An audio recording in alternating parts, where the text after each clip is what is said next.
All right, this is some breaking news coming in right now. President Droupadi Murmu has landed in London to attend the state funeral of Queen Elizabeth II. Now remember, after 10 days of public mourning, the funeral is all set to take place tomorrow. The protocol for heads of state at the funeral service within a Westminster Abbey here will be as telling as it will be tricky. India is looking for a leading position for President Droupadi Murmu, with no less a place in protocol than for President Biden.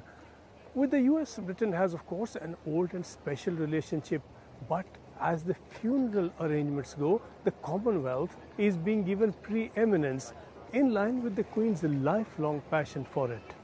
India is the largest member of the Commonwealth by far. Some Commonwealth countries have a population a fraction that of Noida. There would be no Commonwealth really to speak of without India in it. And India is unlikely to accept a position for the president any less than the very top. Buckingham Palace is planning all this carefully. All right, so essentially the Queen's funeral is going to be taking place tomorrow. Over the last couple of days, what we've seen happen in the United Kingdom are rehearsals, essentially, conducted by the military and everybody else who's going to be taking part in the Queen's funeral procession. Now, of course, what we've seen over the last couple, well, ever since the Queen passed away, is that the royals have reunited, and now the funeral is going to be taking place on the 19th, which is tomorrow.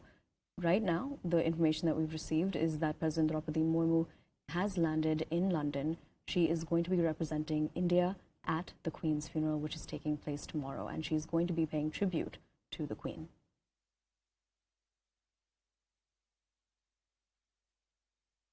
Now I'm crossing over to our foreign affairs correspondent, Abhishek Jha, to give us more details. Abhishek, so essentially the President has landed in London. What are the arrangements that are in place for the Queen's funeral? So President will be going at the funeral where she'll be seated alongside the other dignitaries and head of the state, those who have arrived in London to pay their last respects to Britain's Queen, who has reigned for almost 70 years. This is the first foreign visit of President Murmu after being sworn in as India's India's president, and in that context it becomes really important. Also, this is a message that India does send across, that the relationship between India and UK has grown strong in the last several decades, because India is sending its head of state to the Queen's funeral, which is the highest in the protocol, and Queen, who was also the head of Commonwealth state, and she was very active to be engaged with Commonwealth states, and India is actually one of the largest Commonwealth states of the erstwhile British Empire.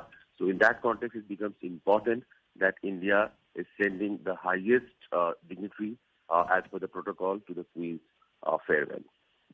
All right, Abhishek, thank you so much for joining us and for giving us those details.